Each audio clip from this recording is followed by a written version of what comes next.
प्यारे विद्यार्थियों, अपन online class के अंदर विज्ञान एनसीईआरटी कक्षा 10 इसके अंतर्गत पढ़ रहे थे। कुछ टॉपिक अपन ने पढ़ लिया था और किसी कारणवश हम कुछ दिन नहीं आ पाए क्लास में। इसके लिए आपसे क्षमा चाहते हैं। आज फिर आप सभी का स्वागत करते हैं इस ऑनलाइन क्लास में। जैसे जैसे परीक्षाएं नज़दीक आ रही है तो अपन भी कुछ जल्दी रिवीजन कर रहे होंगे। तो इसी कड़ी में आज अपन जो जैव प्रक्रम है, अपने विज्ञान का जो टॉपिक है जैव प्रक्रम, उसके अंतर्गत जो मानव में पाचन तंत्र है उसके बारे में आज अपन अध्ययन करेंगे। देखिए, इसमें आज अपन पढ़ते हैं जो मनुष्य में पाचन तंत्र होता है। विभिन्न अंग हैं पाचन तंत्र के, उसके और इससे संबंधित जो ग्रंथियां हैं उससे मिलकर बना हुआ होता है मनुष्य का पाचन तंत्र। विभिन्न अंग है और विभिन्न ग्रंथियां हैं इसके अंतर्गत। तो यकृत, अग्नाशय, इन ग्रंथियों से एंजाइम स्रावित होते हैं और भोजन की पाचन में मदद करते हैं ये। तो जो मनुष्य में आहार नाल होती है, इसकी मुख से लेकर के और मल द्वार तक जो लंबाई है लगभग 7 मीटर होती है। इसमें सर्वप्रथम अपन इसकी जो संरचना है और कार्यविधि है उसके बारे में अपन शुरुआत करते हैं। सर्वप्रथम जो भोजन होता है उसको मुख के द्वारा लिया जाता है और मुख में पाए जाते हैं दांत, और दांतों के द्वारा इसको काट करके, चबा करके और छोटे छोटे टुकड़ों में विभाजित किया जाता है। और इसमें पाई जाती है लाला ग्रंथियाँ, मुख में पाई जाती है लाला ग्रंथियाँ, जिससे एंजाइम स्रावित होता है, एमिलेस या टाइलिन एंजाइम। एमिलेस या टाइलिन एंजाइम।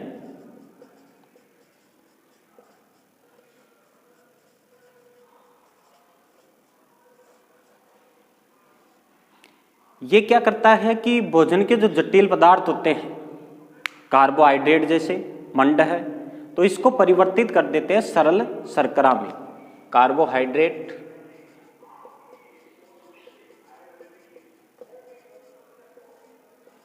जैसे जटिल पदार्थ हैं इनको परिवर्तित कर देते हैं सरल शर्करा में, सरल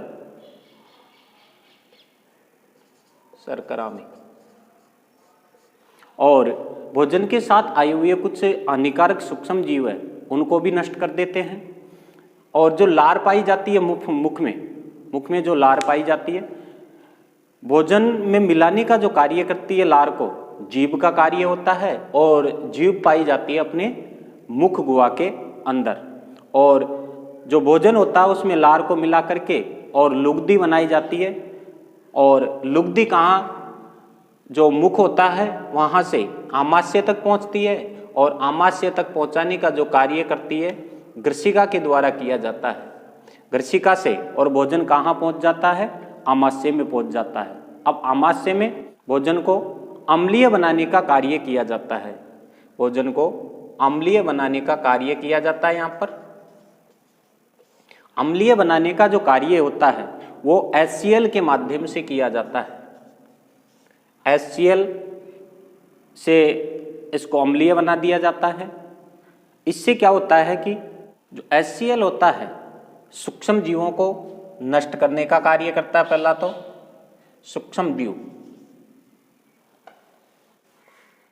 हानिकारक सूक्ष्म जीवों को नष्ट करने का कार्य करता है।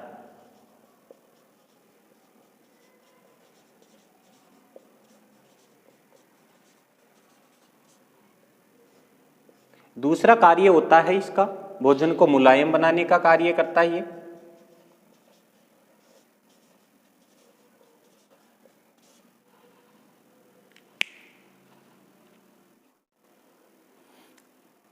तीसरा जो इसका कार्य होता है वो प्रोटीन के पाचन के लिए पेप्सिन जो एंजाइम होता है, पेप्सिन एंजाइम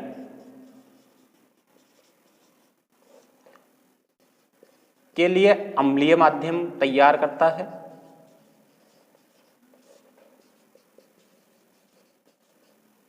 अम्लीय माध्यम तैयार करता है और जो पेप्सिन होता है दूसरे अणुओं में तोड़ देता है प्रोटीन को पचाने का कार्य करता है, पेप्टोन्स आदि में तोड़ने का ये कार्य करता है। जो भोजन आता है मुख से आमाशय में क्रमांकुंचन गति के द्वारा आता है, क्रमांकुंचन गति। और क्रमांकुंचन गति कहाँ होती है? ग्रसिका में होती है। अब यहाँ से आमाशय के द्वारा एक और इसकी दीवारों से स्रावित किया जाता है श्लेष्मा स्रावित किया जाता है। श्लेष्मा का कार्य होता है कि जो स्रावित हाइड्रोक्लोरिक अम्ल है इससे आमाशय की दीवारों की रक्षा करने का कार्य है। आमाशय की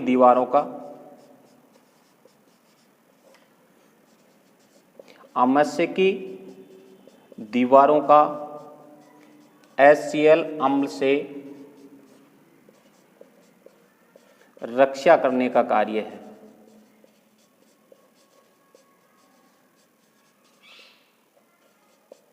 रक्षा करने का कार्य होता है।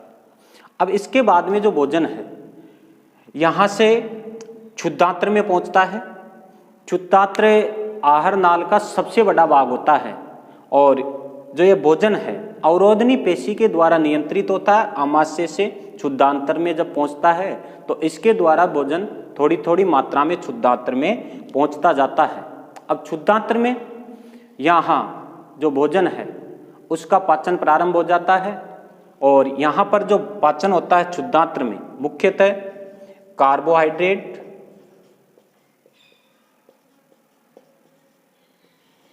प्रोटीन और वसा, इनका यहाँ पाचन प्रारंभ हो जाता है।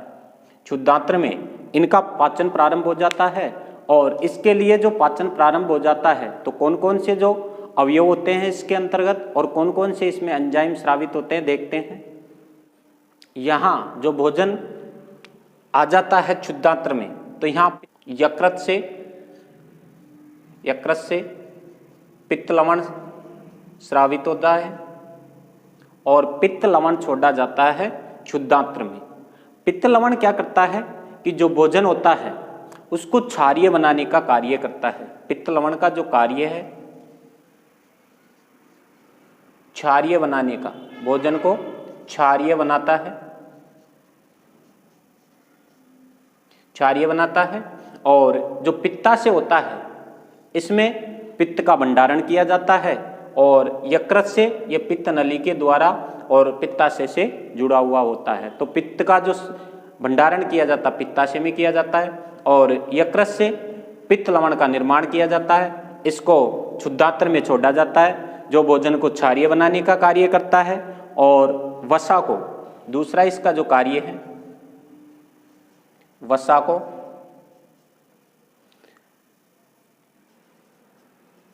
छोटी गोलिकाओं में तोड़ने का कार्य करता है। छोटी गोलिकाओं में तोड़ने का कार्य करता है ये,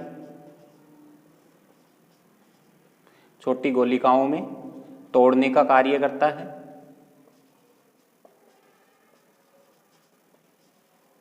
इसे वसा का पायशीकरण कहते हैं। इसे वसा का क्या कहते हैं? पायशीकरण। वसा का पायशीकरण।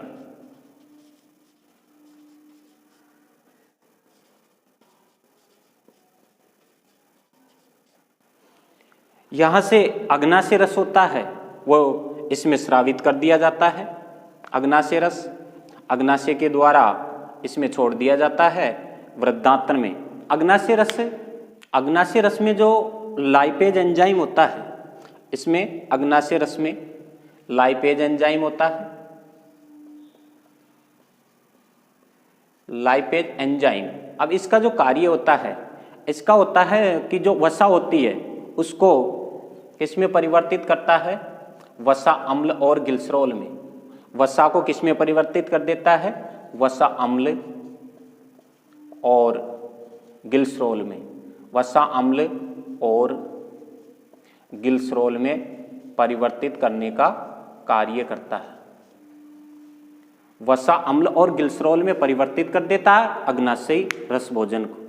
ट्रिप्सिन जो एंजाइम होता है, ट्रिप्सिन एंजाइम पेप्टोन से इसको अमीनो अम्लों में बदलने का कार्य करता है। एक और यह एंजाइम जो स्रावित होता है क्षुद्रांत्र में, ट्रिप्सिन, ये भी प्रोटीन के पाचन में ही सहायक होता है और इसका जो कार्य होता है प्रोटीन को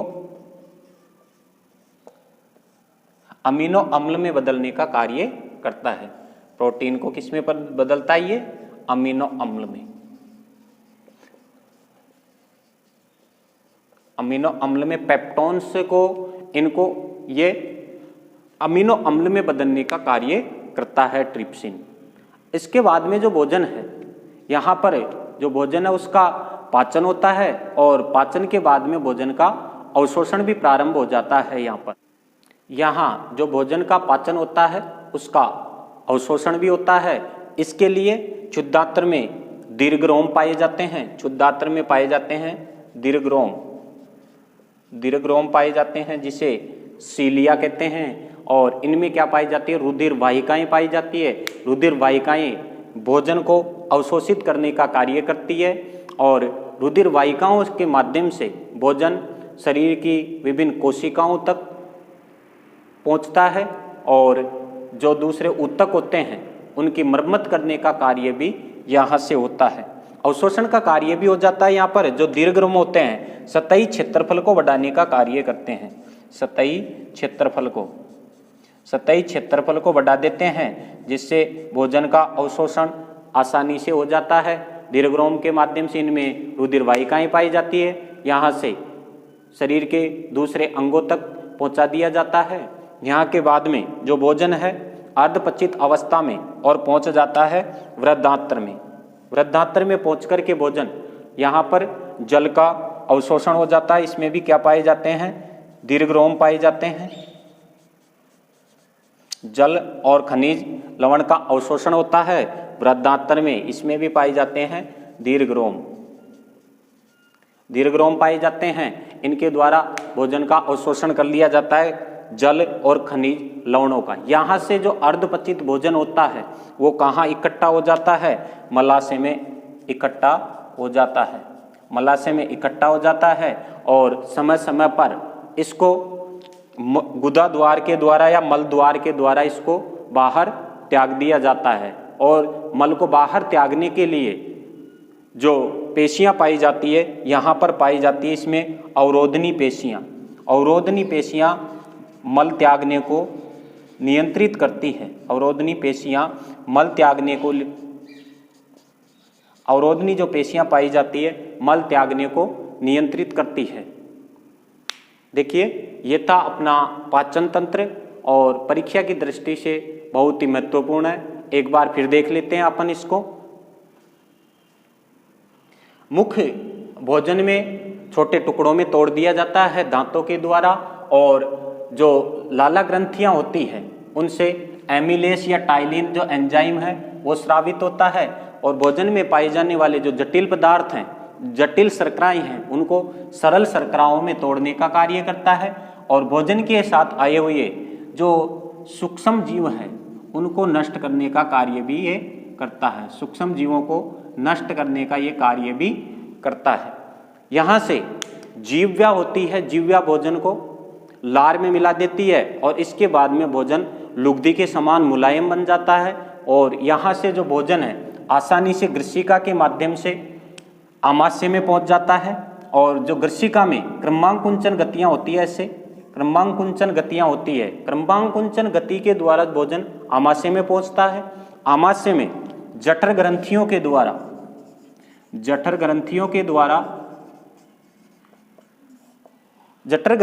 द्वारा HCl स्रावित किया जाता है और पेप्सिन नामक जो एंजाइम है स्रावित किया जाता है। और इसकी जो दीवारें हैं, दीवारों से श्लेष्मा स्रावित किया जाता है। इनके क्या क्या कार्य होता है? HCl होता है भोजन को अम्लीय माध्यम प्रदान करने के लिए होता है, क्योंकि जो पेप्सिन होता है, जो पेप्सिन एंजाइम है भोजन को अम्लीय माध्यम में ही ये कार्य करता है। तो पेप्सिन को कार्य करने के लिए भोजन को अम्लीय बनाता है HCl। भोजन के साथ आए हुए सूक्ष्म जीव उनको नष्ट करने का कार्य करता है और भोजन को मुलायम बनाने का ये कार्य करता है। दूसरा, पेप्सिन जो एंजाइम है ये प्रोटीन के पाचन में सहायक होता है और जो श्लेष्मा होता है, श्लेष्मा HCl से आमाशय की दीवारों से रक्षा करने का कार्य करता है। यहाँ से भोजन अम्लीय अवस्था में और क्षुद्रांत्र में पहुंच जाता है। अब क्षुद्रांत्र में जो यकृत से पित्त लवण स्रावित किया जाता है, यकृत से पित्त लवण, अब भोजन को ये क्षारीय बनाने का कार्य करता है, भोजन को क्षारीय बनाने का कार्य करता है, क्योंकि जो भोजन होता है उसको क्षारीय बनाने का कार्य करता है। क्षारीय इसलिए बनाया जाता है कि जो अग्नाशयी रस होता है, अग्नाशयी रस आसानी से क्रिया कर सके भोजन पर, तो जो अग्नाशयी रस होता है वो, या अग्नाशयी रस में एक और एंजाइम पाया जाता है लाइपेज। लाइपेज वसा को वसाम्ल और ग्लिसरॉल में परिवर्तित कर देता है। यहाँ पर भोजन को छोटे अणुओं में तोड़ दिया जाता है और यहाँ जो वृद्धात्र इसमें पाए जाते हैं दीर्घरोम। दीर्घरोम सतही क्षेत्रफल को बढ़ा देते हैं। दीर्घरोम में रुधिर वाहिकाएं पाई जाती है जो भोजन का अवशोषण करने में सहायता करती है। यहाँ से भोजन का अवशोषण होने के बाद शरीर के विभिन्न भागों तक इसको पहुँचाया जाता है। यहाँ से अर्धपचित जो भोजन होता है वो पहुँच जाता है वृद्धात्र में पहुंच जाता है, वृद्धात्र या कोलोन में पहुंच जाता है। यहाँ पर दीर्घरोम पाए जाते हैं, इनके माध्यम से जल और खनिज लवणों का अवशोषण कर लिया जाता है। यहाँ से अर्धपचित जो भोजन होता है वो मलाशय में इकट्ठा हो जाता है। मलाशय में इकट्ठा होने के बाद में अर्धपचित जो भोजन होता है उसको गुदा द्वार के द्वारा बाहर त्याग दिया जाता है और ये कार्य अवरोधनी पेशी के द्वारा नियंत्रित होता है। तो ये था अपना आज का टॉपिक पाचन तंत्र। धन्यवाद। अगले टॉपिक में फिर मिलते हैं। जो अपना ये टॉपिक आपको पसंद आए और समझ आए तो अपने साथियों तक पहुंचाने का कार्य करें। परीक्षा नज़दीक है, सभी विद्यार्थियों से निवेदन है कि अपनी पढ़ाई में जुट जाए। धन्यवाद। आज के लिए इतना ही।